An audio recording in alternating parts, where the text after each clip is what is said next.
আবু জেহেল তার কন্যাকে ডাক দিয়া বলে, মা রে এদিকে আয়, চল তোকে নিয়ে যাব মুহাম্মাদের কাছে। মুহাম্মদ নাকি চাঁদ দ্বিখণ্ডিত করবে। যদি মা হইতে পারে মুহাম্মদ আমার চোখের ভিতরে ধুলা দিতে পারবে, একজনের চোখে, দুইজনের চোখে তো আর পারবে না। মা মুহাম্মদ যদি চাঁদ দ্বিখণ্ডিত করে তুইও তাকায় দেখবি, আমিও দেখব। আবু জেহেল তার কন্যাকে নিয়ে আসলেন।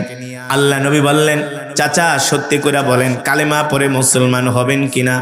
আবু জেহেল বললেন, ভাতিজা তুমি হলা এতিম মানুষ, তুমি আমাদের ভাতিজা, এই পর্যন্ত তোমাকে অনেকবার কষ্ট দিয়েছি, তোমার সাথে ওয়াদা দিয়ে ওয়াদা প্রত্যাখ্যান করেছি, এবার তুমি আমাকে আর মিথ্যাবাদীর কাতারে পাবা না, এবার আমাকে সত্যবাদীর কাতারে পাবা, তুমি আমাকে সাহসী যুবকের কাতারে পাবা। বুঝেন নাই?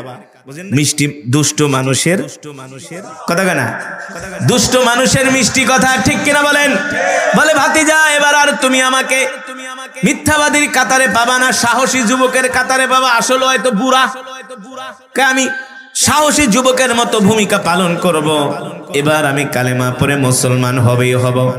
আল্লাহ নবী আবু জেহেলকে ডাক দিয়া বললেন, চাচা ওই যে দেখেন আকাশের চাঁদ দেখা যায়? হা দেখা যায়। আমি কি চাঁদ দ্বিখণ্ডিত করব কিনা?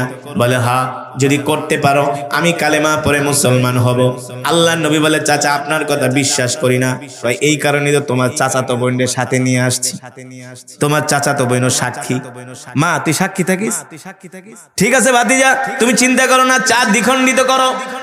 আল্লাহ নবী বিসমিল্লাহ বলে আকাশের চাঁদের দিকে হাত ইশারা করলেন, শাহাদাতের আঙ্গুল ইশারাটা করলেন।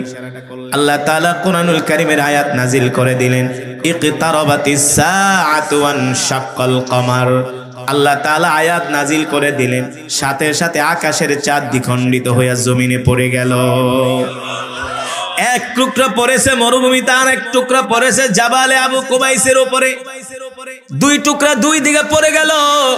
এবার আল্লাহর নবী ডাক দিয়া বলে, চাচা আকাশের দিকে তাকায় দেখেন চাঁদ দেখা যায় কিনা? আবু জেহেল কয়, ভাতিজারে তুমি তো সাংঘাতিক মানুষ। কয় কেন? কয় এতদিন জানতাম তুমি মক্কার মানুষদেরকে জাদু করো, এখন দেখি তোমার জাদুর পাওয়ার যায় সেই চাঁদেও লেগেছে। বলেন নাউজুবিল্লাহ। ভাতিজা তোমার সামনে বেশিক্ষণ দাঁড়াইলে আমার সমস্যা হবে, আমি বাড়িতে চলে গেলাম। আসলে আবু জেহেল তো হলো হারামজাদার বাচ্চা, ঠিক কিনা বলেন? এই আবু জেহেলের অনুসারী এখনো এই জমিনে আছে কি আছে না? জোরে বলেন আছে কি আছে না? যারা কোরআনের বিরোধিতা করে, ইসলামের বিরোধিতা করে, আলেম ওলামাদের বিরোধিতা করে, নামাজে এক ওয়াক্ত পড়ে না, মসজিদেও আসে না, শুধু পিছনে পিছনে হুজুরদের বদনাম গায়, ঠিক কিনা বলেন? এই যে ওয়াজ মাহফিল করতেছে, যায় দেখেন এই মাহফিলেরও একদল বিরোধী আছে, ওরা জীবনও ওয়াজ মাহফিলের ধারে কাছে আইব না, শুধু দূরের থেকে বদনাম কইব, ঠিক কিনা বলেন? আবু জেহেল কয়, ভাতিজারে তোমার জাদু এতদিন পর্যন্ত মনে করতাম মানুষের গায়ে লাগে, এখন দেখি চাঁদের গায়েও লাগে। এবার আবু জেহেল তার কন্যাকে ডাক দিয়া বলে, মা সত্যি করে ক তোর ভাই মোহাম্মদ আসলে কি চাঁদ ফাটাইছে কিনা? আবু জেহেলের কন্যাকে, বাবা গো দেখি তুমি হলা সবচেয়ে বড় মিথ্যাবাদী। ছোট মানুষ তো, মেয়ে বাবারে মিথ্যাবাদী কয়, তুই মিথ্যাবাদী বলি কেন? আমি তো দেখলাম চাঁদ দ্বিখণ্ডিত হয়ে গেছে বাবা। আবু জেহেল তার কন্যার মুখ চাইপা ধরছে, সাবধান এই কথা যাতে মক্কার কোনো মানুষ না জানে, যদি জানে তাহলে তোর বাবার ক্ষমতা আর থাকবে না, ঠিক কিনা বলেন? এবার আল্লাহ নবী ডাক দিয়ে বলে, চাচা কালেমা পড়ে মুসলমান হন। ভাতিজা বিশ্বাস করলাম না। নাউজুবিল্লাহ। কেন বিশ্বাস করবেন না? চাঁদ তো দ্বিখণ্ডিত হয়ে গেছে, কালেমা পড়ে মুসলমান হন। এবার আবু জেহেল কয়, ঠিক আছে, আমাদের মক্কা থেকে একদল ব্যবসায়ী শামে গিয়েছে। কোথায়? শাম। শাম কোথায়? বর্তমানে সিরিয়া। কোথায়? সিরিয়ায় ব্যবসা করতে গেছে শামে। ওই ব্যবসায়ী কাফেলা আসো, তারা যদি আইসা সাক্ষী দেয় যে চাঁদ ওই দিন দ্বিখণ্ডিত হইছে, তাহলে আমি তোমার হাতে কালেমা পড়ে মুসলমান হব। আসল কথা হলো, ইন্নাকা লা তাহদি মান আহবাবতা ওয়ালাকিন্নাল্লাহা ইয়াহদি মান ইয়াশা ওয়া হুয়া আ'লামু বিল মুহতাদিন। আল্লাহ রাব্বুল আলামিন বলেন, নবী হেদায়েতের মালিক আপনি না, হেদায়েতের মালিক হলাম আমি আল্লাহ, ঠিক কিনা বলে? আপনি চাইলেও আবু জেহেলকে হেদায়েত দিতে পারবেন না, মুসলমান বানাইতে পারবেন না। আমি আবু জেহেলকে পছন্দ করি না, আমি আবু তালিবকে পছন্দ করি না, আমি পছন্দ করি খাত্তাবের ছেলে ওমরকে। আল্লাহু আকবার। ও মুসলমান, এত শত চেষ্টার পরও আবু জেহেল মুসলমান হলো না। আল্লাহর নবী কোরআনের দাওয়াত নিয়ে উতবার কাছে যায়, সাইবার কাছে যায়। শুধু এখানেই শেষ নয়, মক্কার কাফেররা যখন কোরআনের দাওয়াত গ্রহণ করে না, আল্লাহ নবী কোরআনের দাওয়াত নিয়ে তায়েফের ময়দানে যায়, তায়েফবাসীদেরকে কোরআনের দাওয়াত দেয়। তায়েফবাসীদের বড় বড় তিনজন নেতা আছে, একজনের নাম হলো মাসউদ, আর একজনের নাম হলো উসওয়ানে হাসান। তার কাছে গেলেন আল্লাহর নবী, তিনজনের কাছে গেলেন কোরআনের দাওয়াত নিয়ে। তিনজনের কেউ কোরআনের দাওয়াত গ্রহণ করে না। আল্লাহর নবীকে বলে, মোহাম্মদ তুমি যে কোরআনের দাওয়াত নিয়ে আসছো, যদি তুমি সত্য নবী হও, যদি তোমার দাওয়াত আমরা গ্রহণ না করি তাহলে আমাদের সমস্যা হবে। এই কারণে আমি চাই না তুমি আমাদের সামনে আসো, তোমার কোরআনের দাওয়াত আমি গ্রহণ করব না।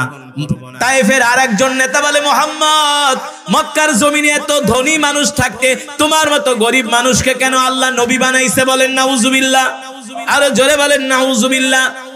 তায়েফের কাফেরেরা শেষ পর্যন্ত কালেমার দাওয়াত তো গ্রহণ করলই না, উল্টা আমার নবীকে পাথর মেরে রক্তাক্ত করেছে। সিরাত ইবনে হিশামের মধ্যে আসছে, আল বিদায়া ওয়ান নিহায়ার মধ্যে আসছে, মক্কার কাফেরেরা 1-2 মাইল রাস্তা না, 3 মাইল রাস্তা না, আল্লাহর নবীকে তারা 5 কিলোমিটার রাস্তা দৌড়াইছে আর পাগলের মতো পাথর মারছে। পাথরের আঘাতে আল্লাহর নবীর শরীর মোবারক ক্ষত বিক্ষত হয়ে গেছে, আল্লাহর নবীর জামা মোবারক রক্তে ভিজে গেছে। শেষ পর্যন্ত মক্কা তায়েফের এক কাফের আল্লাহর নবীর ডান পায়ের ভিতরে একটা পাথর মেরেছে। আল্লাহর নবী দাঁড়ানো ছিল, দাঁড়ানো থেকে আল্লাহর নবী জমিনে পড়ে গেছে। শেষ পর্যন্ত তায়েফবাসীদের পাথরের আঘাত খায় আল্লাহর নবী জমিনে পড়ে গেছে। নবীজির সাথে ছিলেন যায়েদ ইবনে হারেসা। আল্লাহ নবী ডাক দিয়ে যায়েদকে বললেন, যায়েদ আমাকে ধরো। যায়েদ রাদিয়াল্লাহু তাআলা আনহু আল্লাহর নবীকে ধরলেন। আল্লাহর নবী বলে, যায়েদ রে, তায়েফের কাফেররা আমাকে এমন ভাবে পাথর মারলো, আমার সারা শরীরটা রক্তাক্ত করে ফেলেছে। আল্লাহর নবী বলে, যায়েদ দেখো কোনো বিশ্রামের জায়গা আছে কিনা। আল্লাহর নবী এত অসুস্থ হয়ে গেছেন, শরীর থেকে রক্ত ঝরতেছে। ওই অবস্থায় হযরত যায়েদ রাদিয়াল্লাহু তাআলা আনহু আল্লাহর নবীর হাত ধইরা তায়েফের ময়দান দিয়ে হাঁটতেছে। আল্লাহর নবী হাঁটতে পারে না, নবী খোঁড়ায় খোঁড়ায় হাঁটতেছে। নবী খুঁড়িয়ে খুঁড়িয়ে হাঁটে তায়েফের ময়দান দিয়া। নবীজের শরীরের রক্ত তায়েফের মাটিতে পড়ে। আল্লাহ তাআলা আরশে আজিম থেকে ডাক দিয়া বলে, জিবরাইল, এ জিবরাইল, যেই নবীকে সৃষ্টি না করলে আমি তামাম পৃথিবী কিছুই সৃষ্টি করতাম না। আমার হাবিবের রক্ত ঝরিয়েছে তায়েফের কাফেরেরা, আমি আল্লাহ সহ্য করতে পারি না। তাড়াতাড়ি করে আমার হাবিবের কাছে যাও, আমার হাবিবের থেকে অনুমতি দাও। আমার হাবিব যদি অনুমতি দেয়, আমি আল্লাহ 1 সেকেন্ডের মধ্যে চোখের পলকে তায়েফবাসীদেরকে পাথর চাপা দিয়া আমি আল্লাহ তায়েফবাসীদেরকে ধ্বংস করে দিল। জিবরাইল এসে আল্লাহ রাসূলের সামনে হাজির হলেন। আল্লাহর নবীর চোখে পানি।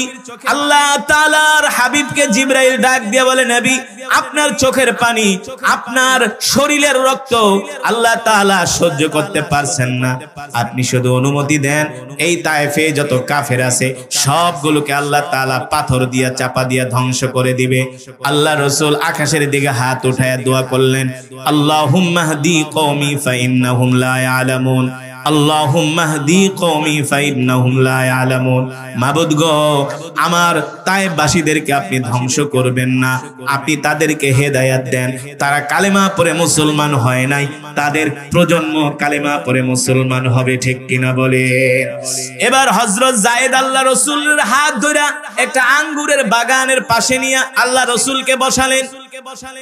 ওই আঙ্গুরের বাগানের মালিকের নাম হলো উতবা। নাম কি?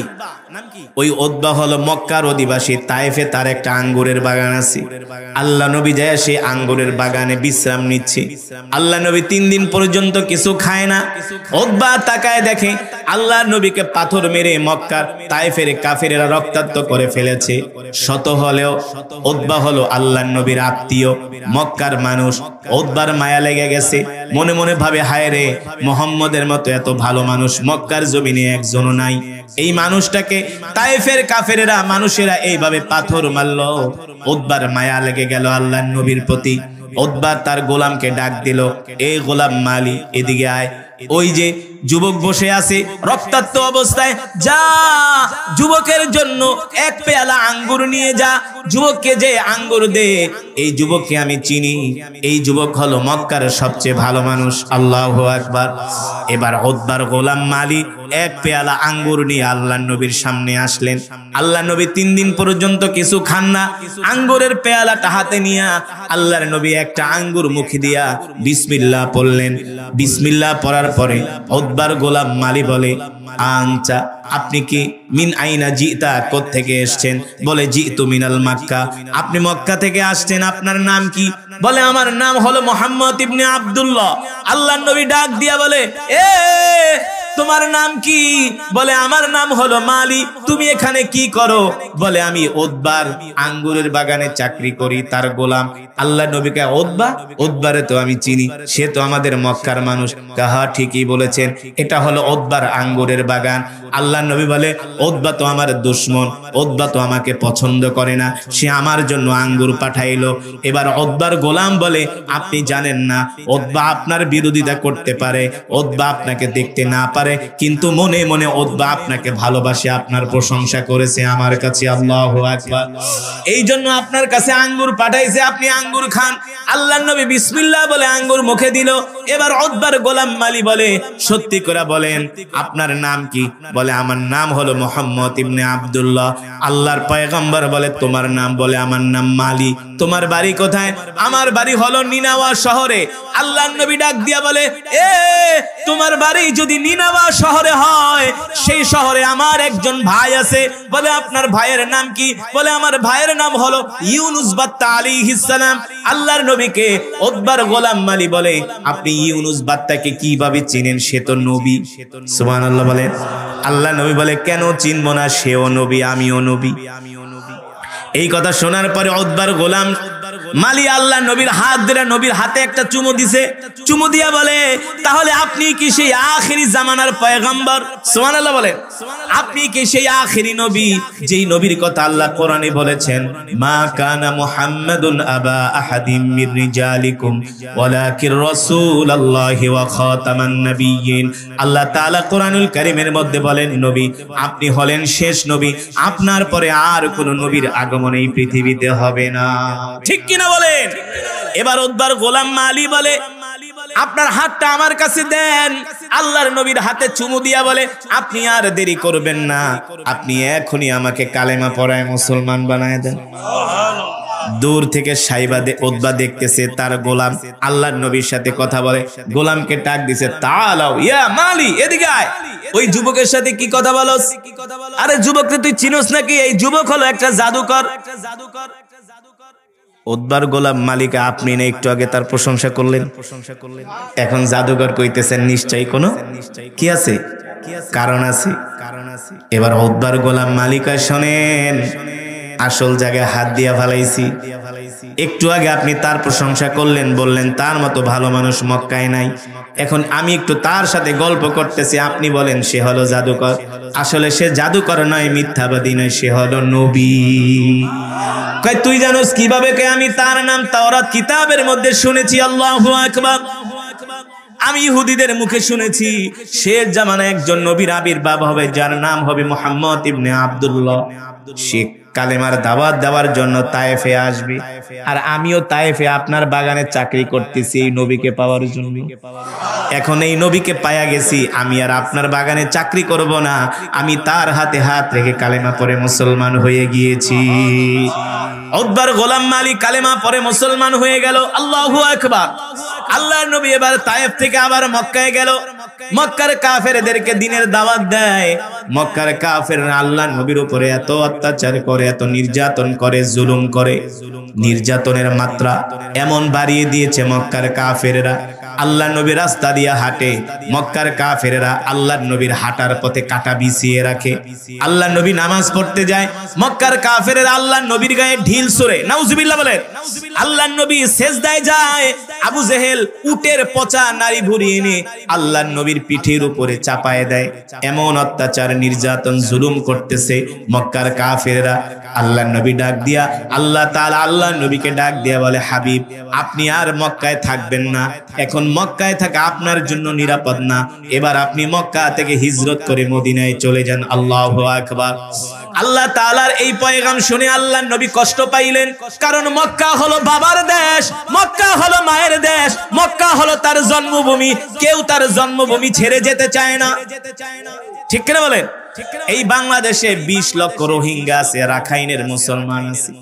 আমি মাঝে মাঝে সেই কক্সবাজারের উখিয়াতে মাহফিল করতে যাই, অনেক রোহিঙ্গারা মাহফিলে আসে।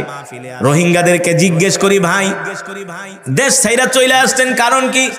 বলে হুজুর, ওই রাখাইনের বৌদ্ধরা আমাদেরকে বলেছিল তোমরা যদি কালেমা পড়ে মুসলমান হও তাহলে মায়ানমার ছাড়তে হবে না, রাখাইন ছাড়তে হবে না, তোমাদের গায়ে কেউ একটা ফুলের টোকাও দিবে না।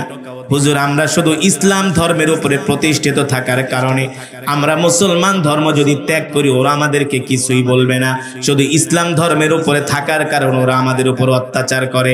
শত অত্যাচার, নির্যাতন, জুলুম সহ্য করেছে, তারপরেও ইসলাম ছেড়ে দেয় নাই, ঠিক কিনা বলে?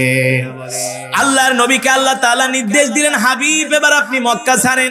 আল্লাহর নবী এত কষ্ট পাইলেন, আল্লাহ তাআলা তার হাবিবের চেহারা দেখে বুঝতে পারলেন নবী মক্কা ছাইরা যেতে চায় না। কে চায় তার বাপ দাদার ভিটা ছাড়তে? আপনারা চাইবেন? মাইরা ফেলাইলে তো না, ঠিক কিনা বলেন? বাপ দাদার ভিটা কেউ ছাড়তে চায় না। যখন নদী ভেঙে বাপ দাদার ভিটা নদীতে নিয়ে যায় তখন মানুষ তাকায় তাকায় কাঁদে, কাঁদে কি কাঁদে না?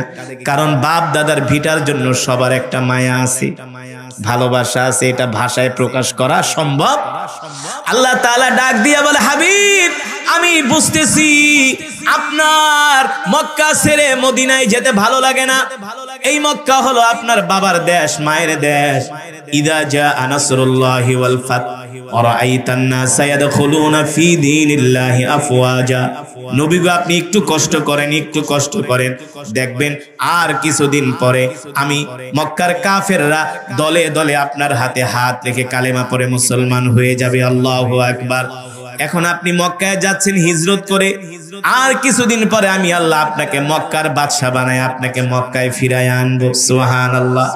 আল্লাহর পয়গম্বর রাহমাতুল লিল আলামিন সাইয়েদনা আবু বকরকে সাথে নিয়ে এবার মদিনার দিকে রওনা করলেন। হিজরত শুরু হয়ে গেল।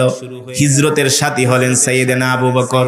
সাইয়েদনা আবু বকর বলে, আমি আল্লাহর নবীকে নিয়ে মক্কার পাহাড়ি পথ, আঁকাবাঁকা পথ দিয়া হেঁটে হেঁটে আমরা মদিনার দিকে যাচ্ছি। মক্কা থেকে প্রায় মদিনার দূরত্ব হলো 550 কিলোমিটার। এটা হলো বর্তমান রাস্তা। সেই 1450 বছর আগে 550 কিলোমিটার নয়, আঁকাবাঁকা রাস্তা, পাহাড়ি রাস্তা, মরুভূমির রাস্তা। তার মানে হলো রাস্তা হলো 3 গুণ, প্রায় 1500 কিলোমিটার। বর্তমানের বিজ্ঞানীরা অবাক হয়ে যায়, সেই 1450 বছর আগে আল্লাহর নবী রাহমাতুল লিল আলামিন কিভাবে হেঁটে হেঁটে গেলেন, কিভাবে ঘোড়ার পিঠে করে 1500 কিলোমিটার পথ পাড়ি দিলেন। এত কণ্টাঙ্কীর্ণ পথ, এমন সরু পথ, এমন বিপদ সংকুল পথ, এই পথ পাড়ি দেওয়া কোনো মানুষের পক্ষে সম্ভব নয়। সাহায্য করেছেন কি? আরো জোরে বলেন। সাইয়েদনা আবু বকর বলে, আমি আল্লাহর নবীকে নিয়ে মরুভূমির মধ্যে দিয়ে হাঁটতেছি। আল্লাহর নবী পাথরের দিকে তাকায়, পাথরগুলো আল্লাহর নবীকে সালাম দেয়। আল্লাহর নবী ডাক দিয়ে বলে, পাথর সালাম দিলা কারণ কি? পাথর বলে, কেন সালাম দিব না? আপনি কি মনে করছেন আপনাকে আমরা চিনি নাই? আপনি তো আমাদেরও নবী। সুবহানাল্লাহ। সাইয়েদনা আবু বকর বলে, দেখি গাছগুলো আল্লাহর নবীকে সালাম দেয়। আল্লাহর নবী ডাক দিয়া বলে, গাছ সালাম দিলা কারণ কি? গাছগুলো বলে, কেন সালাম দিব না? আপনি তো শুধু মানুষের নবী না, আপনি আমাদেরও নবী। আল্লাহু আকবার। সাইয়েদনা আবু বকর বলে, শুধু এখানেই শেষ নয়, আল্লাহর নবী পাথরের উপরে পাড়া দেয়, শক্ত পাথর তুলার মতো নরম হয়ে যায়। সুবহানাল্লাহ। পাথরের জবান খুলে যায়। আল্লাহর নবী ডাক দিয়া বলে, পাথর তুলার মতো নরম হয়ে যাও কারণ কি? বলে, কেন তুলার মতো নরম হব না? আপনি তো রাহমাতুল লিল আলামিন, শক্ত পাথরে পাড়া দিলে আপনার কষ্ট হবে, এই কারণে আপনার বরকতে আমরা নরম হয়ে যাচ্ছি। আল্লাহু আকবার। জোরে বলেন আল্লাহু আকবার। আকাশের মেঘমালাগুলো আল্লাহর নবীকে ছায়া দেয়। সাইয়েদনা আবু বকর বলে, আল্লাহর নবী হাঁটতে হাঁটতে ক্লান্ত হয়ে গেছে। এখন আমি নবীকে বললাম, নবীজি আমাকে একটু খেদমত করার সুযোগ দেন। আবু বকর, আপনাকে কি খেদমত করার সুযোগ দিব? বলে, আমি আপনাকে একটু কোলে নিতে চাই, আপনি একটু আরাম করেন। আল্লাহর নবী বলে, না না না। সাইয়েদনা আবু বকর বলে, আমি অনেক আল্লাহর নবীকে বলার পরে নবীজি আমাকে একটু অনুমতি দিল।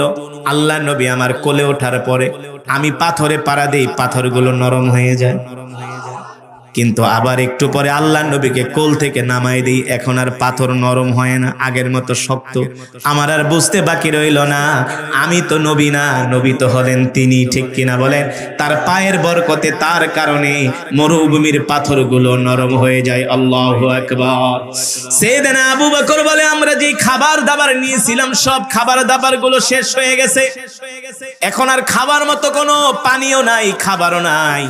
আল্লাহর নবী ডাক দিলেন, আতিনি আনা আতশানুন জিদ্দান, আবু বকর একটু পানি দেন, একটু খাবার দেন। সাইয়েদনা আবু বকর বলে, গো আল্লাহর নবী, খাবারও নাই পানিও নাই, এই মরুভূমির ভিতরে এখন কোথায় যাবে? খাবারও নাই পানিও নাই, কি অবস্থা হবে? সাইয়েদনা আবু বকর চিন্তায় পড়ে গেলেন, হায় রে, আল্লাহর নবী খাবার চাইলেন, নবীজিকে যদি খাবার দিতে না পারি, পানি দিতে না পারি, এর চেয়ে তো আর কষ্ট হতে পারে? খাবার চেয়েছে আল্লাহর নবী। সাইয়েদনা আবু বকর বলে, খাবার তো শেষ, পানিও শেষ, আহা, নবীজিরে কিভাবে এখন আমি খাবার দিব, কোত্থেকে খাবার আনো? টেনশনে আবু বকর বলে, আমার অবস্থা খারাপ। আল্লাহর নবী পানি চেয়েছেন, রহমাতুল লিল আলামিন, দো জাহানের বাদশা, তাকে যদি পানি দিতে না পারি, খাবার দিতে না পারি, সাইয়েদনা আবু বকর বলে, আমার কলিজাটা ফেটে যাচ্ছে।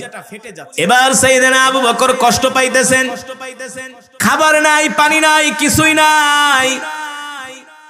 আল্লাহর নবী বুঝতে পারতেছেন আবু বকর কষ্ট পাইতেছেন। আল্লাহর নবী ডাক দিয়ে বলে, আবু বকর কষ্ট পাবেন না, দেখেন আশেপাশে কোনো বাড়িঘর দেখা যায় কিনা। সাইয়েদনা আবু বকর বলে, এই মরুভূমির ভিতরে বাড়িঘর আবার কোত্থেকে আসবে? শত শত কিলোমিটার মরুভূমি, এখানে তো কোনো পাখিও নাই, একটা গাছও নাই, বাড়িঘর কোত্থেকে আসবে?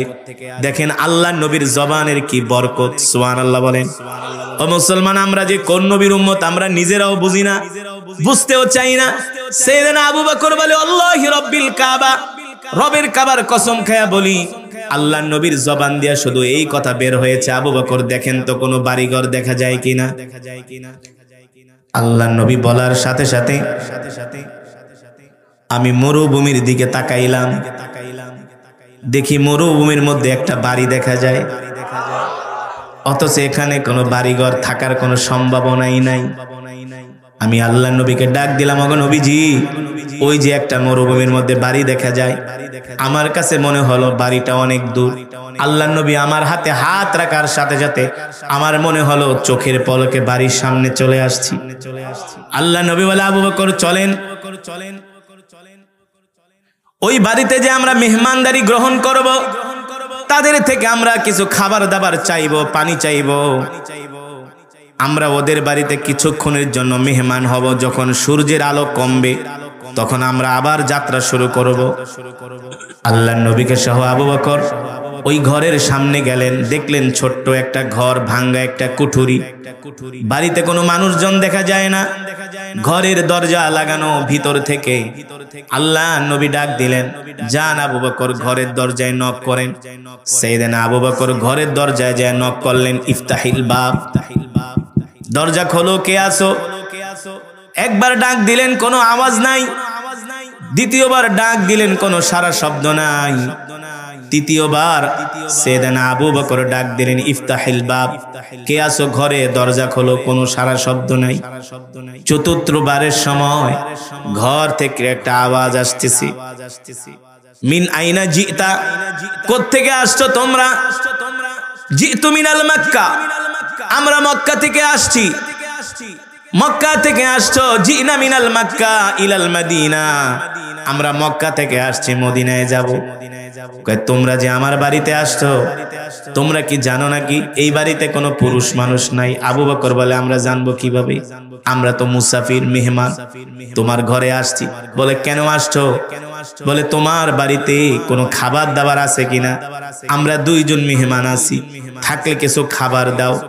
ভিতর থেকে মহিলা কণ্ঠে আওয়াজ দিয়া বলে, শোনো, আমার নাম হলো উম্মে মাবাদ, আমার স্বামীর নাম হলো আবু মাবাদ। আমি আমার স্বামীর স্ত্রী এই ঘরে একমাত্র একা আছি, আর কোনো পুরুষ নাই। আর তোমরা যে আমার কাছে খাবার চাইতেছো, আনা ফাকিরুন জিদ্দান, আমি একেবারে নিঃস্ব মানুষ, গরিব মানুষ, আমার ঘরে খাবার দেওয়ার মতো কোনো খাবার নাই। সাইয়েদনা আবু বকর বলে, যদি খাবার না থাকে অন্তত একটু পানি দাও। কয় পানিও নাই, খাবারও নাই, পানিও নাই। আবু বকর আরো কষ্ট পাইলেন। সাইয়েদনা আবু বকর রাদিয়াল্লাহু তাআলা আনহু আরো কষ্ট পাইলেন। হায় রে, মনে হয় না আল্লাহর নবীকে কোনো খাবার দাবার দিতে পারবো। এবার আল্লাহর নবী রাহমাতুল লিল আলামিন তাকায় দেখেন উম্মে মাবাদের ঘরের সামনে একটা বকরি বাঁধা। কি বাঁধা? ঘরের সামনে একটা বকরি বাঁধা। আল্লাহর নবী ডাক দিয়ে বলে, আবু বকর, উম্মে মাবাদকে বলেন যদি পানিও না থাকে, খাবারও না থাকে, তার ঘরের সামনে একটা বকরি বাঁধা আছে, এই বকরি থেকে আমরা একটু দুধ, দুইজনে দুধ দহন করে দুইজনে পান করি। এতে করে উম্মে মাবাদের কোনো দাবি আছে কিনা, সে অনুমতি দিবে কিনা। দেখেন আল্লাহর নবীর কেমন ইনসাফ, আল্লাহর নবীর কেমন ব্যবহার। আমরা যদি হইতাম এত শত শত পথ জার্নি কইরা কোনো বাড়িতে যায় যদি দেখতাম কোনো মহিলা মানুষ, কিসের আবার জিগাজিগি, আগে খাওয়ান ধর, ঠিক কিনা বলে? আল্লাহর নবী বলে, আবু বকর আগে অনুমতি নেন। আল্লাহর নবী তো রাহমাতুল লিল আলামিন। আল্লাহ তাআলা কোরআনুল কারীমে সে কথাই বলছেন, ওয়ামা আরসালনাকা ইল্লা রাহমাতাল লিল আলামিন। আল্লাহু আকবার। এবার সাইয়েদনা আবু বকরকে আল্লাহর নবী বলে, আবু বকর, উম্মে মাবাদের ঘরের সামনে বকরি বাঁধা, উম্মে মাবাদকে অনুমতি দিতে বলেন, আমরা এই বকরি থেকে একটু দুধ দহন করে দুইজনে পান করি, তৃষ্ণা নিবারণ করি। সাইয়েদনা আবু বকর বলে, উম্মে মাবাদ, আপনার ঘরের সামনে একটা বকরি বাঁধা আছে, যদি অনুমতি দেন আমরা এই বকরি থেকে একটু দুধ পান করি। উম্মে মাবাদ বলে, শুনুন, আমার ঘরের সামনে যেই বকরি বাঁধা আছে এটা হলো একটা অসুস্থ বকরি। এই বকরি হাঁটতে পারে না, প্রতিবন্ধী, চলতে পারে না, দুধ দিবে তো দূরের কথা, সে নিজেই অসুস্থ। এই কারণে আমরা তাকে ঘাস খাওয়ানোর জন্য মাঠেও নিয়ে যাই না, মরুভূমির কোথাও তাকে নিয়ে যাই না। কোথ থেকে তোমাকে দুধ দিবে বলে? আল্লাহর নবী বলে, আবু বকর, আপনি শুধু উম্মে মাবাদের থেকে অনুমতি আনেন, দুধ দহন করার দায়িত্ব আমার। জোরে কোন সুবহানাল্লাহ। আল্লাহর নবী যেহেতু এই কথা বলেছে, সাইয়েদনা আবু বকরের বিশ্বাস হয়ে গেছে নিশ্চয়ই আল্লাহর নবীর পক্ষে অসুস্থ বকরির থেকেও দুধ দহন করা সম্ভব, কারণ তিনি তো মানুষের নবী না, তিনি হলেন সমস্ত পাখির নবী, সমস্ত কীট পতঙ্গের নবী, সমস্ত পশুদের নবী, ঠিক কিনা বলে? আমার নবী শুধু মানুষের নবী না, গাছের নবী, মাছের নবী, ওই বকরিরও নবী। আল্লাহর নবী বলে, আবু বকর, আপনি শুধু অনুমতি আনেন, দুধ দহন করার দায়িত্ব আমার। এবার সাইয়েদনা আবু বকর বলে, উম্মে মাবাদ, আপনি শুধু অনুমতি দেন। মহিলা মানুষ একবার দুইবার বলার পরে রাগ করছে, বলতেছি অসুস্থ বকরি, দুধ দিবে কোত্থেকে, আমার কথাকে তোমাদের বিশ্বাস হয় না। আবু বকর বলে, শুধু অনুমতি দেন, দুধ দহন করার দায়িত্ব আমাদের। এবার উম্মে মাবাদ রাগ কইরা তিনি বলে, ঠিক আছে, যাও, পারলে দুধ দহন করে খাও, আমার কোনো অসুবিধা নাই, আমার কোনো দাবি নাই। আল্লাহর নবী বলে, আবু বকর, তাহলে একটা পাত্র দিতে বলেন, কারণ দুধ দহন করে কোথায় রাখবো? উম্মে মাবাদ একটা ছোট পাত্র দিলেন। আল্লাহর নবী বলে, আবু বকর, এই ছোট পাত্রে হবে না, বড় পাত্র দিতে বলেন। মহিলা মানুষ আবার রাগ করছে, সুবহানাল্লাহ বলেন। হারে, বুঝলাম না, অসুস্থ বকরি দুধই দেয় না, হাঁটতে পারে না, দিলাম ছোট পাত্র। ছোট পাত্রে হবে না, বড় পাত্র। তার একটু কৌতূহল হলো, কি বলে বড় পাত্র? তিনি ঘরের দরজাটা একটু ফাঁকা কইরা বাইরের দিকে তাকালেন। উম্মে মাবাদ বলে, আল্লাহি রব্বিল কাবা, রবের কাবার কসম খায়া বলি, আমি ঘরের দরজাটা একটু ফাঁকা করে যখন বাইরের দিকে তাকাইলাম, আমার কাছে মনে হলো আমার বাড়ির উঠানে কোনো মানুষ না, মনে হয় আকাশের চাঁদ উদিত হয়েছে। আরো জোরে বলেন সুবহানাল্লাহ। আমার নবীর চেহারা মোবারক এত সুন্দর। উম্মে মাবাদ বলে, আমি যদি নবী মুহাম্মদকে চাঁদের সাথে তুলনা করি, তাহলে চাঁদের চেয়েও নবী মুহাম্মদ সুন্দর। সুবহানাল্লাহ বলে। আল্লাহর নবীর চেহারার দিকে তাকায় রয়েছে। আবু মাহবা তার চোখের পলক ফালাইতে পারে না। এত সুন্দর আবার মানুষ হয় নাকি, এত সুন্দর চেহারা হয় নাকি? আল্লাহর নবীর চেহারার দিকে তাকায়, বলে এত সুন্দর চেহারাওয়ালা বিশিষ্ট যুবক আমি কোনোদিন দেখি নাই। আল্লাহর নবীর চোখের দিকে তাকায়, এত সুন্দর চোখওয়ালা মানুষ আমি কোনোদিন দেখি নাই। আল্লাহর নবীর চুলের দিকে তাকায়, বলে এত সুন্দর চুলওয়ালা যুবক আমি কোনোদিন দেখি নাই। আরে দেখবে কোত্থেকে? তিনি তো রহমাতুল লিল আলামিন, ঠিক কিনা বলে? এবার উম্মে মাবাদকে বাইরে শুধু বকরি দুধ দহন না পারলে জবাই করে খায়া ফেলাও। আল্লাহর নবীকে দেখা, আল্লাহর নবীর চেহারা দেখা, এখনো তো জানে না তিনি নবী, এখনো কিন্তু সে জানে না তিনি হলেন রহমাতুল লিল আলামিন, আল্লাহর পয়গম্বর। আল্লাহর নবীর চেহারা দেখায় উম্মে মাবাদ পাগল হয়ে গেছে। এবার আল্লাহর নবী ওই পাত্র নিয়ে বকরির কাছে গেছেন। আল্লাহর নবী বকরির সামনে দাঁড়াইতে দেরি, আল্লাহর নবীর বরকতে অসুস্থ বকরিটা সেকেন্ডের মধ্যে সুস্থ হয়ে দাঁড়ায় গেছে। আর জোরে বলেন সুবহানাল্লাহ। এবার অসুস্থ বকরি সুস্থ হয়ে দাঁড়ায় আল্লাহর নবীকে সালাম দেয়, আসসালামু আলাইকা ইয়া রাসূলুল্লাহ। আল্লাহু আকবার। আল্লাহর নবী ডাক দিয়া বলে, বকরি সালাম দিলা, কারণ কি? কেন সালাম দিব না? আপনি শুধু মানুষের নবী না, আপনি আমারও নবী। আপনি কি মনে করছেন আপনাকে আমি চিনি নাই? ওগো নবীজি, আমি হলাম অসুস্থ বকরি, আপনাকে দেখার সাথে সাথে আমি সুস্থ হয়ে গেছি। জোরে বলেন সুবহানাল্লাহ। এবার অসুস্থ বকরিকে আল্লাহর নবী ডাক দিলেন, এদিকে আসো। নবীর কাছে বকরি দৌড়ায় আসলেন। এবার বকরি তার মনের দুঃখগুলো আল্লাহর নবীর কাছে বলতেছেন, আর বকরির চোখ দিয়ে পানি পড়তেছে। আল্লাহর নবী বলে, কেঁদো না, কেঁদো না, বলো তোমার কি দুঃখ? কয়, নবী গো, আমি এতদিন পর্যন্ত অসুস্থ ছিলাম, আমার সুস্থ হওয়ার কোনো সম্ভাবনাই ছিল না। আমার মালিক আমাকে ঘাস খাওয়ানোর জন্য মাঠে নেয় না। অসুস্থ হবার কারণে আমি বাচ্চা দিতে পারি না, দুধ দিতে পারি না, এই কারণে আমার মালিক আমাকে আদর করে না। নবী গো, আজকে আপনাকে দেখা, আপনার বরকতে আমি সুস্থ হয়ে গেছি। আল্লাহু আকবার। আল্লাহ নবী বকরিকে ডাক দিয়ে আদর করতেছে। উম্মে মাবাদ ঘরের থেকে তাকায় দেখে বকরি আল্লাহর নবীর সাথে কথা বলে। জোরে বলেন সুবহানাল্লাহ। আল্লাহ নবী বকরিকে আদর করে দিচ্ছেন। এবার নবীজি বলতেছে, বকরি তোমার থেকে আমি একটু দুধ দহন করব, তোমার অনুমতি আছে কিনা? বকরি তার দুধের স্তনটা আল্লাহর নবীর দিকে পেতে দিয়েছে।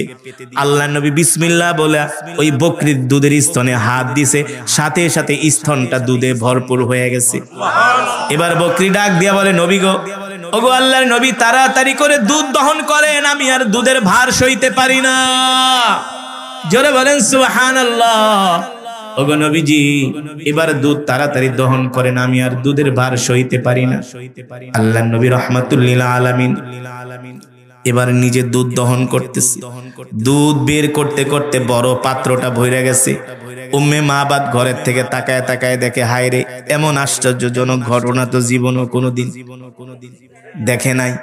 এটা আবার কোন মানুষ যারে দেখলে অসুস্থ বকরি সুস্থ হয়ে যায়, যিনি আমার ঘরের দরজায় পাড়া দেওয়ার সাথে সাথে আমার পুরা বাড়িটা আলোকিত হয়ে গেছে, পুরা বাড়ির মধ্যে জান্নাতের খুশবুর ঘেরান বের হয়ে গেছে। জোরে বলেন সুবহানাল্লাহ।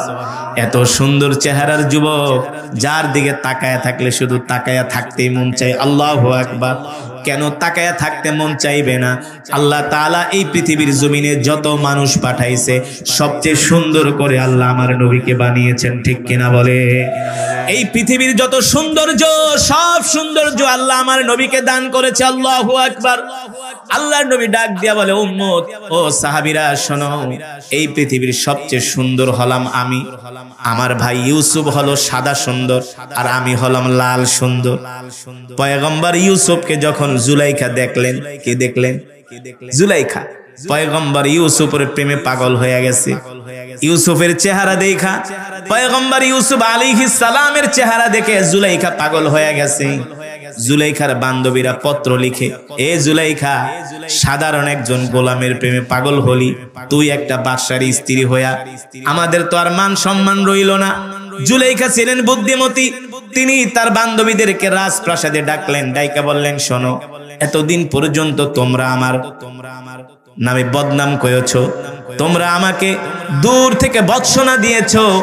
আজকে যেই যুবকের প্রেমে আমি পাগল হয়েছি, এই যুবকটাকে তোমাদেরকে শুধু এক নজরে দেখাবো। প্রত্যেকটা বান্ধবীর হাতে জুলাইখা একটা করে আপেল দিয়েছে, আর চাকু দিয়েছে, ছুরি দিয়েছে কেটে খাবার জন্য। পয়গম্বর ইউসুফ রাজপ্রাসাদের সামনে দিয়ে যাচ্ছে। জুলাইখা বলে, ওই যুবকের দিকে তাকায় দেখো। জুলাইখার বান্ধবীরা পয়গম্বর ইউসুফ আলাইহিস সালামের দিকে এক নজর তাকাইছে, এক নজর তাকায়া আর চোখ ফিরাইতে পারে না। ওই দিকে আপেল কাটতে কাটতে আঙ্গুল কেটে রক্ত বের হয়ে গেছে। জুলাইখার বান্ধবীদের কোনো খবর নাই। এবার জুলাইখা আয়েশা বলে, ব্যাপার কি, তোমরা আঙ্গুল কাটছো কেন? জুলাইখার বান্ধবীরা কয়, এ জুলাইখা, কার চেহারা দেখাইলি, কার চেহারা দেখাইলি? এ তো মানুষ না, মনে হয় আসমান থেকে ফেরেশতা নাজিল হয়েছে। আল্লাহু আকবার। মানুষের চেহারা তো এত সুন্দর হতে পারে না। আম্মা জান আয়েশা রাদিয়াল্লাহু তাআলা আনহা বলেন, পয়গম্বর ইউসুফের চেহারা দেখা মিশরের রমণীর আঙ্গুল কেটে ফেলেছে। আমার স্বামী মুহাম্মদ সাল্লাল্লাহু আলাইহি সাল্লামের চেহারা যদি মিশরের রমণীরা দেখতো, আঙ্গুল কাটতো না, কলিজা কাইটা ফালাইতো, তারপরেও তারা আল্লাহর নবীর চেহারা থেকে নজর ফিরাতে পারতো না। আল্লাহু আকবার। আমার নবীকে আল্লাহ তাআলা এত সুন্দর করে সৃষ্টি করেছেন, ঠিক কিনা বলে? সেই নবীর উম্মত আমরা। এবার আল্লাহর নবী ওই বকরি থেকে দুধ দহন করলেন, আর উম্মে মাবাদ ঘর থেকে আল্লাহর নবীর দিকে তাকাই আছে। উম্মে মাবাদ কি? আল্লাহ নবীর দিকে তাকাই আছে। এবার নবীজি দুধ দহন করে। হযরত আবু বকরকে বললেন, আবু বকর আপনি আগে পান করেন। আবু বকর বলেন, আপনি আগে পান করেন। আল্লাহর নবী বলেন, না না। দেখেন আমার নবীর ইনসাফ কাকে বলে, আমার নবীর আখলাক কাকে বলে। আমার নবী নিজে না খায়া অন্য মানুষকে আগে খাওয়ায়। কথা বলেন। আল্লাহ তাআলা এই কারণেই কোরআনে বলছেন, লাকাদ জাআকুম রাসূলুম মিন আনফুসিকুম আজিজুন আলাইহি মা আনিতুম হারিসুন আলাইকুম বিল মুমিনিনা রাউফুর রহিম। আল্লাহ রাব্বুল আলামিন বলেন, নবী বলে দেন, এ দুনিয়ার মানুষ, আমি আল্লাহ তোমাদের মধ্য থেকে তোমাদের জন্য এমন একজন নবী পাঠাইছি, যেই নবী কিনা তার জীবনের চেয়েও তোমাদেরকে বেশি ভালোবাসে। আল্লাহু আকবার। আল্লাহর নবী রাহমাতুল লিল আলামিন নিজে না খায়া সাইয়েদনা আবু বকরকে বলে, আবু বকর আগে আপনি খান। আর আমরা হইলে কি করতাম? আগে নিজে বাঁচলে বাপেন না, আগে নিজে খায়া কলিজা ঠান্ডা করি, ঠিক কিনা বলেন? ওই সময় আল্লাহর নবী আগে দুধ পান করেন নাই, সাইয়েদনা আবু বকরকে আগে দুধ পান করালেন। সাইয়েদনা আবু বকর পান করার পরে আল্লাহর নবী নিজেও পান করলেন। যখন দুধ পান শেষ হয়ে গেল, আল্লাহর নবী বললেন, আবু বকর দেখেন তো দুধের অবস্থা কি? সাইয়েদনা আবু বকর বলে, ওগো আল্লাহর নবী, যেমন দুধ তেমন আছে, এক ফোঁটাও কমে না। জোরে বলেন সুবহানাল্লাহ। এবার আল্লাহর নবী বলে, যান উম্মে মাবাদেরকে এবার দুধের পাত্রটা দিয়ে আসেন। এবার উম্মে মাবাদকে আবু বকর বলে, এই উম্মে মাবাদ, নাও দুধের পাত্র, আমরা দুইজন খেয়ে তৃপ্ত হয়েছি, এবার তুমিও খাও, তোমার স্বামীকেও খাওয়াও।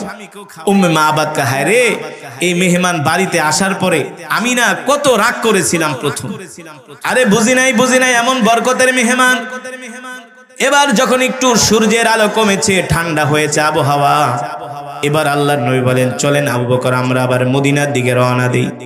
এবার সাইয়েদনা আবু বকর সহ আল্লাহর নবী আবার মদিনার দিকে রওনা শুরু করলেন। উম্মে মাবাদ বলে, আমি ঘর থেকে বের হইলাম, আজকে যেন আমার বাড়ির অবস্থা কেমন মনে হচ্ছে। আমার বাড়িতে দেখি শুধু ঘেরান আর ঘেরান। আল্লাহু আকবার। আর আল্লাহর নবী যে রাস্তা দিয়ে হেঁটে যাচ্ছেন, উম্মে মাবাদ বলে, আমি দেখতেছি আকাশের মেঘমালা নবীকে ছায়া দিতেছে, আকাশের মেঘগুলো নবীকে ছায়া দিচ্ছেন।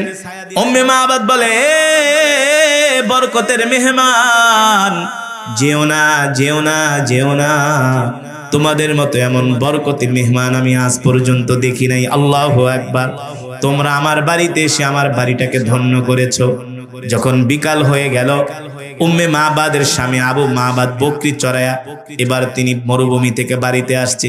আয়েশা দেখে আজকে বাড়ির চেহারা অন্যরকম, বাড়ি থেকে জান্নাতের ঘেরান বের হচ্ছে। উম্মে মাবাদকে ডাক দেয়া বলে, স্ত্রী, ইয়া জাওজি, ও আমার স্ত্রী এদিকে আসো, আজকে যেন কেমন বাড়ি থেকে ঘেরান বের হইতেছে। উম্মে মাবাদ ডাক দেয়া বলে, শুধু ঘেরান বের হয় নাই গো স্বামী, আপনি যখন সকালবেলা ঘর থেকে বের হয়েছেন, দুপুরবেলা আমাদের বাড়িতে দুইজন মানুষ আসছে।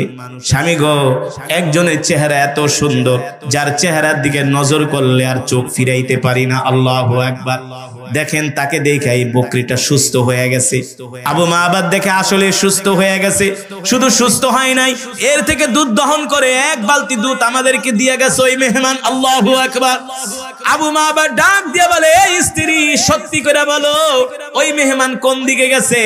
বলে তারা বলেছে জিতু মিনাল মক্কা ইলাল মদিনা, তারা মক্কা থেকে আসছে মদিনায় যাবে। এবার আবু মাবাদ বলে, স্ত্রী রে তাড়াতাড়ি করে গাট্টি বস্তা রেডি কর, যেই নবীকে পাওয়ার জন্য আমি তাওরাত কিতাবের মধ্যে পড়েছি শেষ জামানায় একজন নবীর আবির্ভাব ঘটবে, যার নাম হবে মুহাম্মদ ইবনে আব্দুল্লাহ। নবী এই পথ দিয়েই যাত্রা করবে, আমি তাকে পাওয়ার জন্য এখানে ঘর বানাইছি।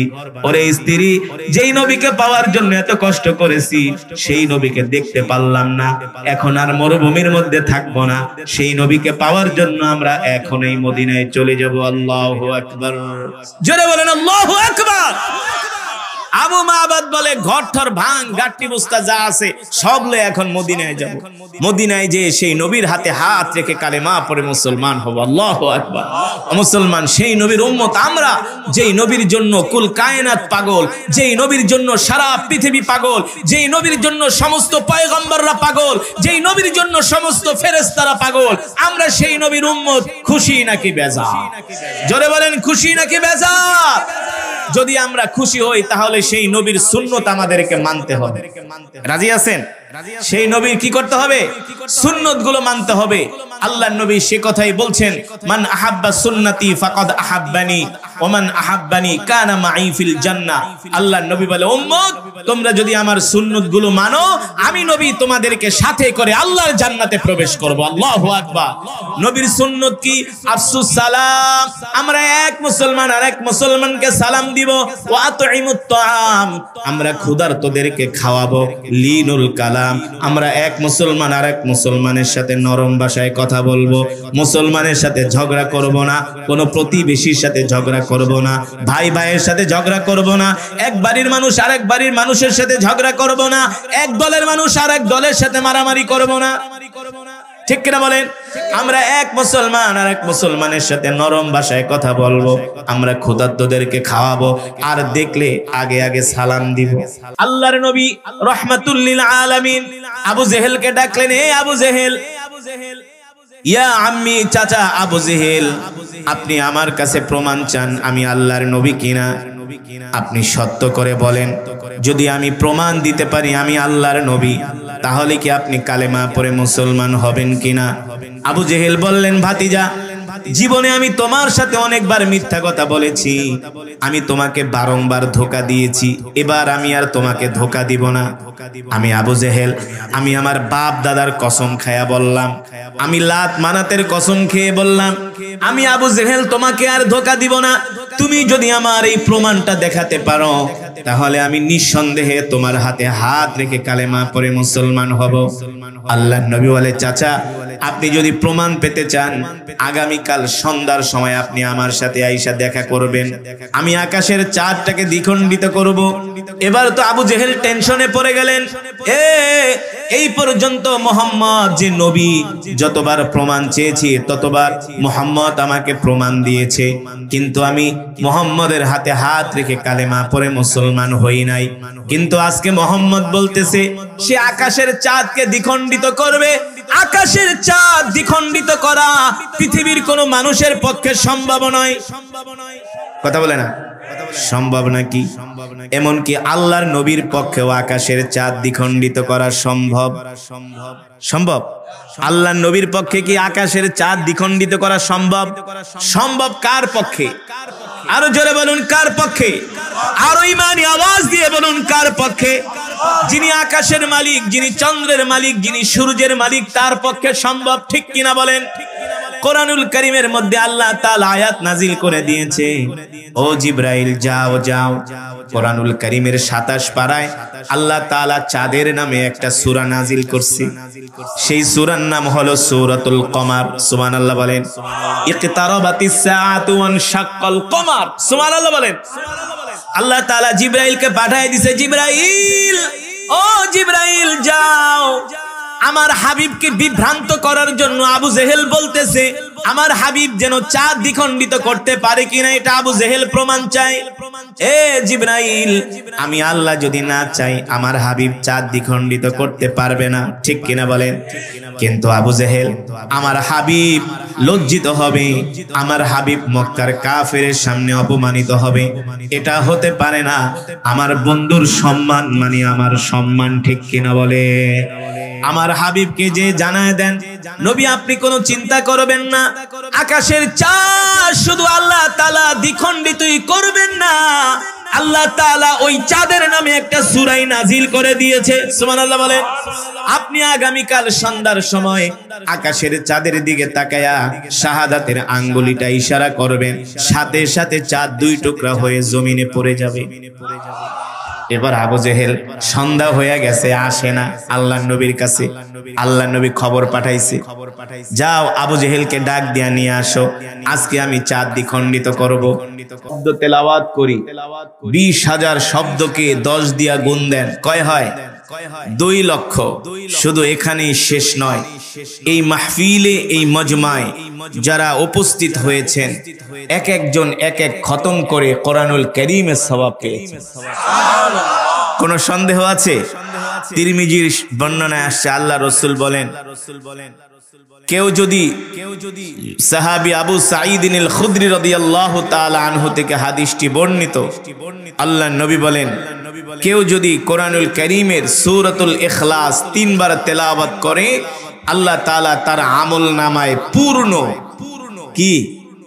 পূর্ণ কি আল্লাহ রাসূল বলেছেন, পূর্ণ 1 খতম কোরআনুল কারীমের সওয়াব আল্লাহ তাআলা তার আমল নামায় দান করে।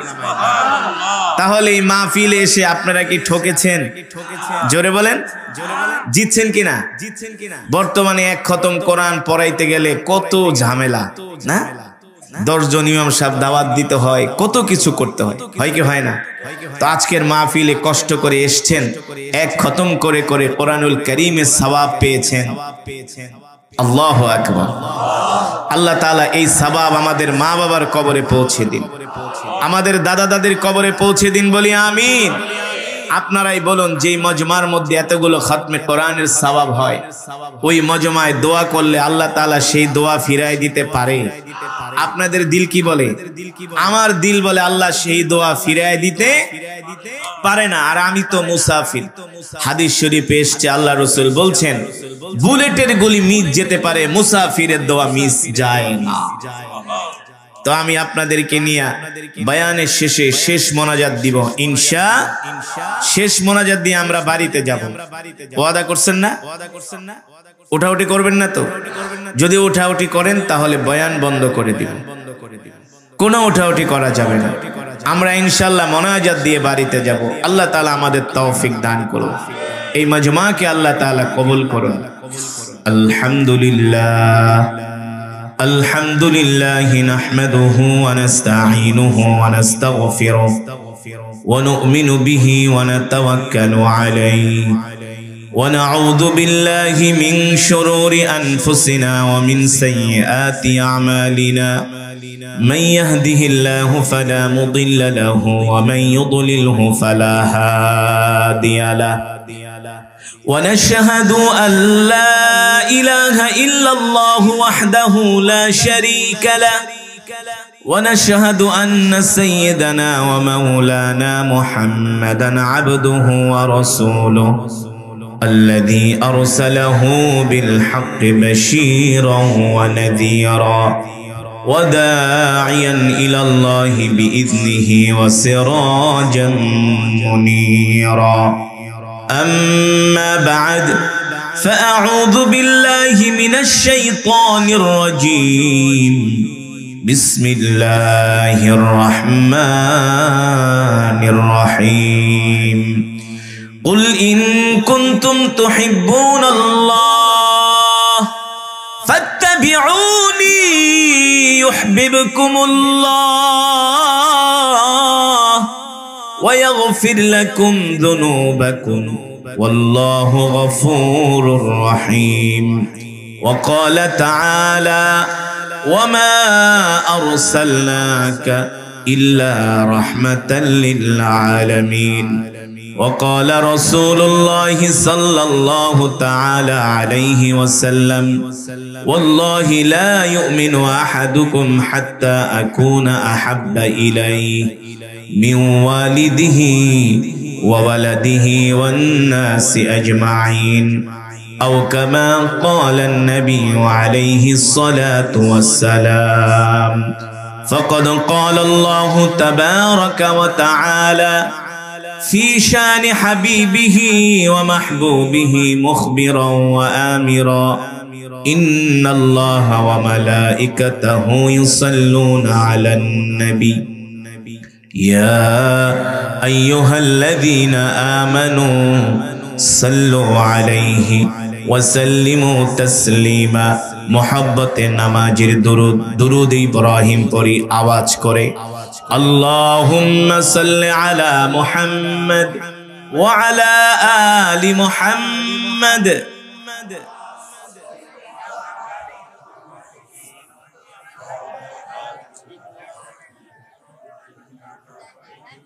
মাশাআল্লাহ আপনাদের কি দুরূদ শরীফ পড়তে কষ্ট হচ্ছে?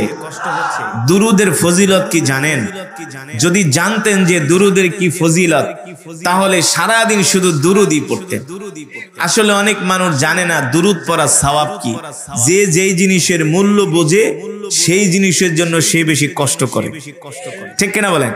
করে কি করে না?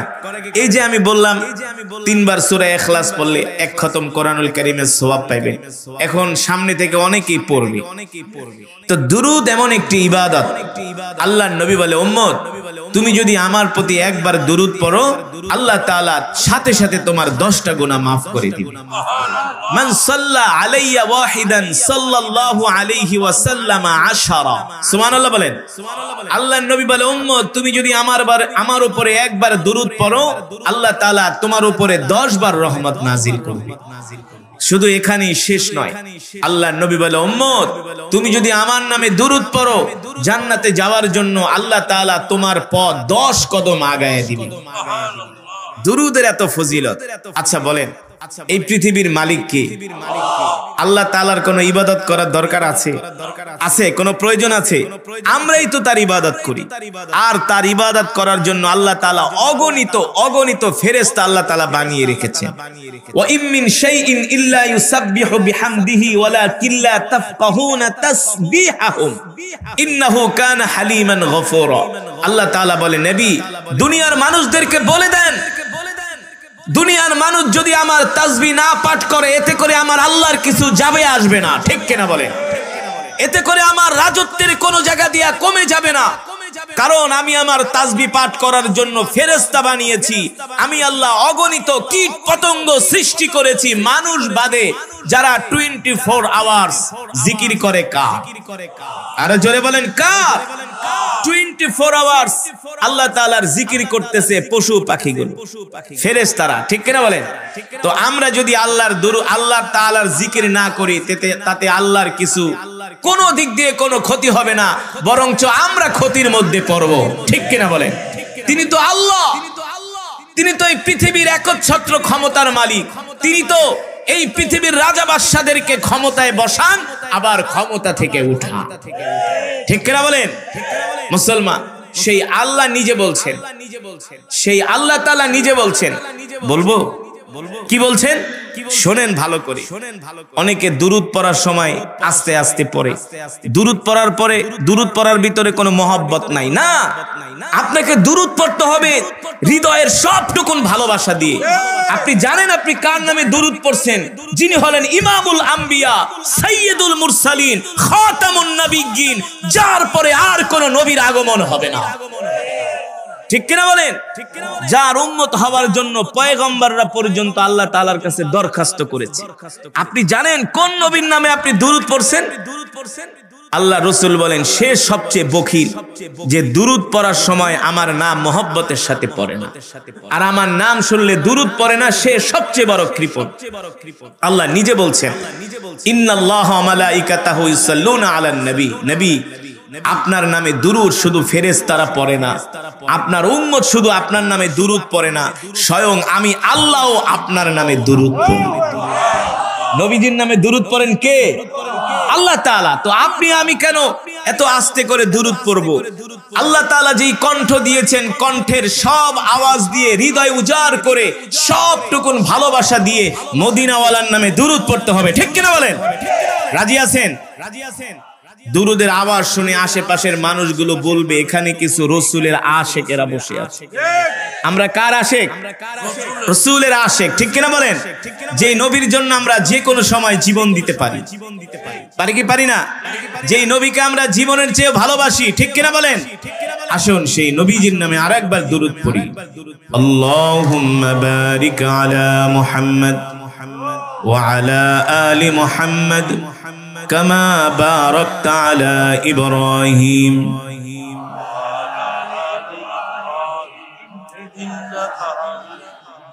মাশাআল্লাহ। বালাগাল উলা বিকামালিহি কাশাফাদ দুজা বিজামালিহি হাসনাত জামিউ খিসালিহি সাল্লু আলাইহি ওয়া আলিহি। আরবের বুকে মক্কা নগরীতে যেথায় মা আমিনার ঘর, খোদার করুণায় কাউসার হয়ে রহমত ঝরেছে বারংবার। বালাগাল উলা।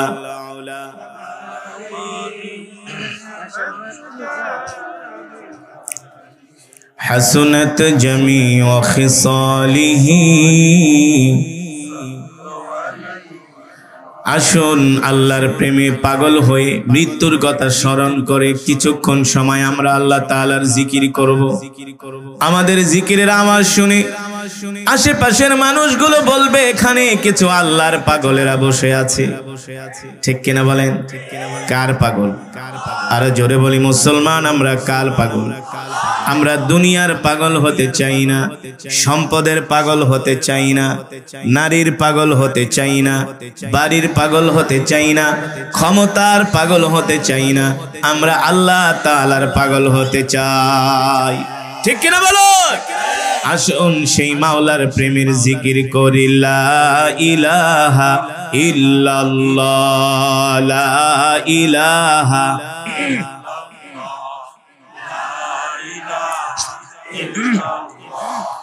লা ইলাহা ইল্লাল্লাহ, লা ইলাহা ইল্লাল্লাহ, লা ইলাহা ইল্লাল্লাহ, লা ইলাহা।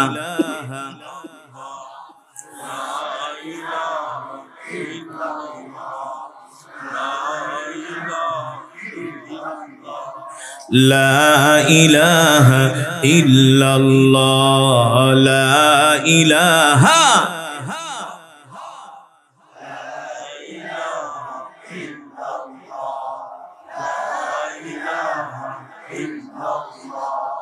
লা ইলাহা ইল্লাল্লাহ, লা ইলাহা ইল্লাল্লাহ, লা ইলাহা।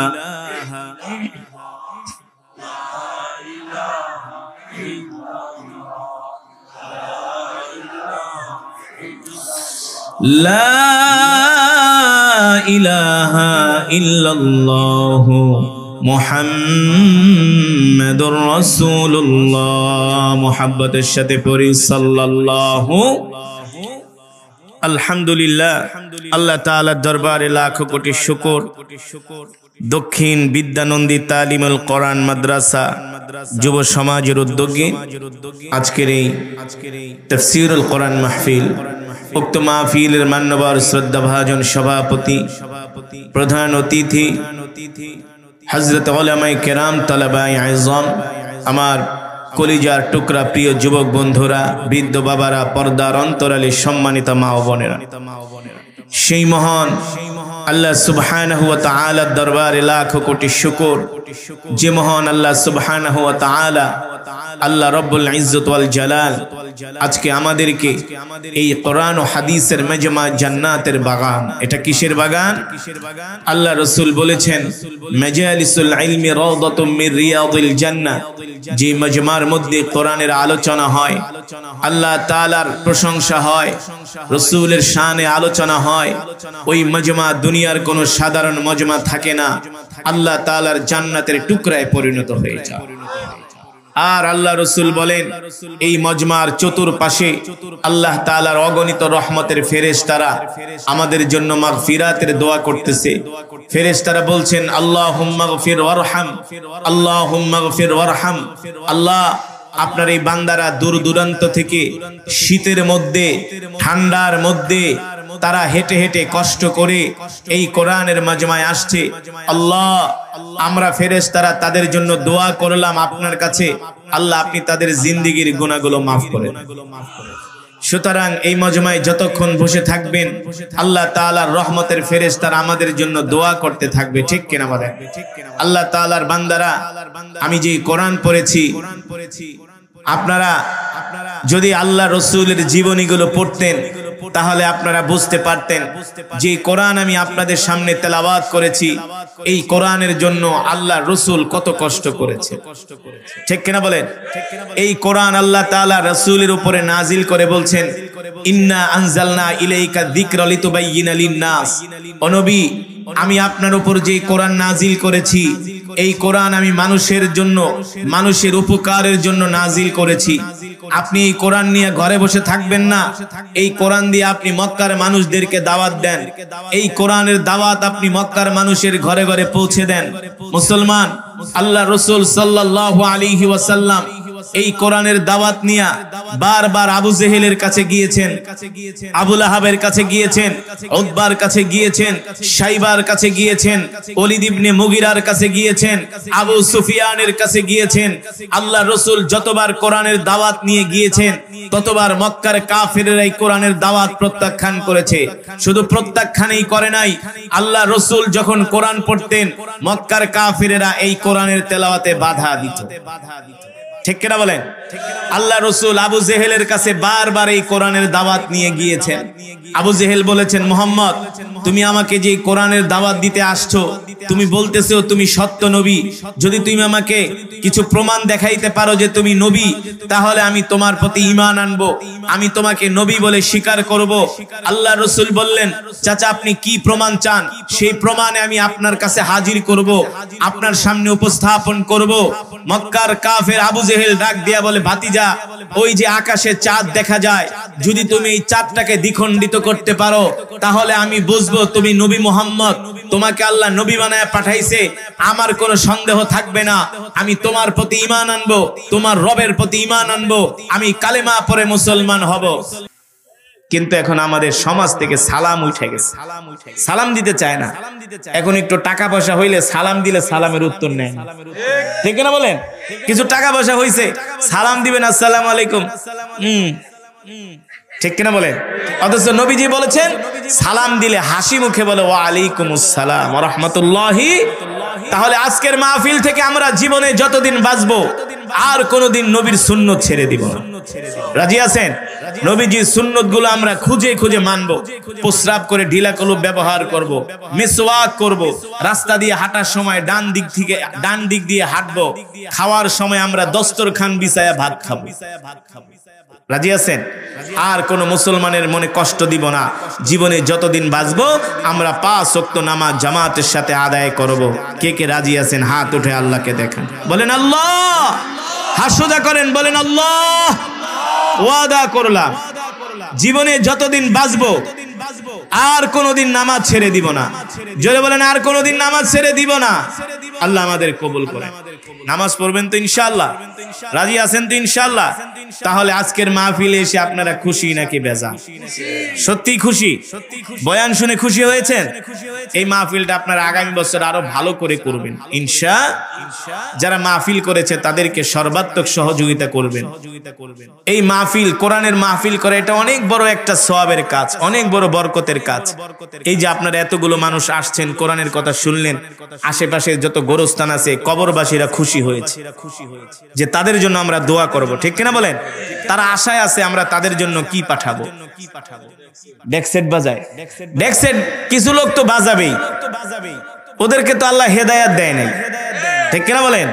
যারা ডেক সেট বাজায় ওদের চোখ দুইটা বন্ধ হওয়ার পরে আবার গুতানি শুরু হয়ে যাবে। আল্লাহ ওদেরকে হেদায়েত নসিব করুন। এই ডেক সেট ঠেক সেট এগুলো সব রাইখা কবরে যেতে হবে, ঠিক কিনা বলেন? হ্যাঁ, বাইং মাছের মতো, বাইং মাছ যেমন সহজে সোজা হয় না, হয় কখন সোজা হয়? মরলে। কি হয়? মরলে সোজা হয়। তো যারা এই ডেক সেট বাজায়, গান শোনে, গাঁজা খায়, জুয়া খেলে, আছেন এলাকার ভিতরে, ফেন্সিডিল খায়, সারাদিন সিনেমা নিয়ে পড়ে থাকে, এগুলো হলো বাইং মাছের মতো, খালি মোরায়। যখন আজরাইল ধরবে তখন ঠিকই সোজা হয়ে যাবে, কিন্তু ওই সময় সোজা হইলে আর কোনো লাভ হবে না। সোজা হওয়ার আগে সোজা হতে হবে, ঠিক কিনা বলেন? সুতরাং আপনারা ওয়াদা করেছেন 5 ওয়াক্ত নামাজ পড়বেন, আল্লাহ রাসূলের সুন্নাত গুলো মানবেন। আল্লাহ তাআলা আমাদের সকলকে তৌফিক দান করুন। প্যারা নবীজিকে যেন আমরা আমাদের জীবনের চেয়ে ভালোবাসতে পারি, আল্লাহ তাআলা আমাদের তৌফিক দান করুন বলি আমিন। এই মাজমাকে আল্লাহ তাআলা কবুল করুন।